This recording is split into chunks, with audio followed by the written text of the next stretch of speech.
Dr Rwigema Pierre Celestine wabaye minisitiri w'uburezi na minisitiri w'intebe mu Rwanda afite ishimwe rikomeye kuri Perezida Paul Kagame wamufashije kongera kubona abana mu bihe bitari byoroshye.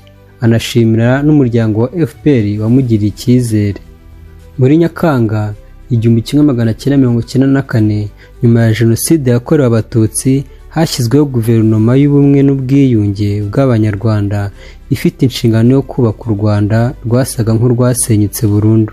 Mu kiganiro na KP Media 24, Dr Rwigema wabaye mu ishyaka rya MDR yasobanuye ko mbere y'uko ajya muri guverinoma yabanje guhamagarwa na Faustin Twagiramungu wagizwe minisitiri w'intebe.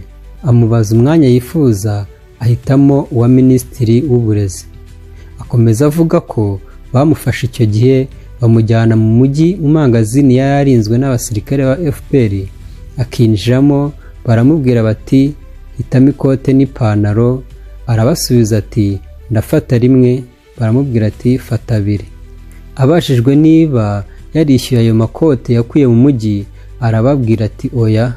Bongera kumubaza niba ari abasirikare ba FPR aribo baba barayishyuye, arabasubiza ati cyane, none sinari kuyakurahe. Dr Rwigema yasobanuye ko ubwo igihe cyo kurahira cyageraga nta modoka yari afite kuko izo yari afite bazisahuye mu gihe cya jenoside. Koloneli witwa Ngoga niwe wamushakiye imodoka imugeza ku ngoro ishinga amategeko kugira ngo arahire tariki ya 19 Nyakanga.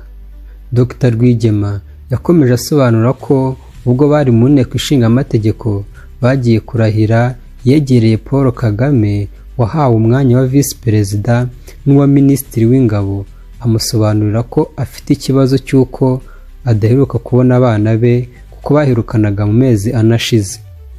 Yavuze ko icyo gihe yabanaga n'umugore we i Kabuga, aza kumva ko abana be bahungishirijwe i Butare bakomeje igikongoro mu muryango wabo. Dr Rwigema yabwiye Kagame ko ashaka kujya i Butare kureba niba abana be baravuye igikongoro. Amuha imodoka n'abasirikare 4 baramuherekeza.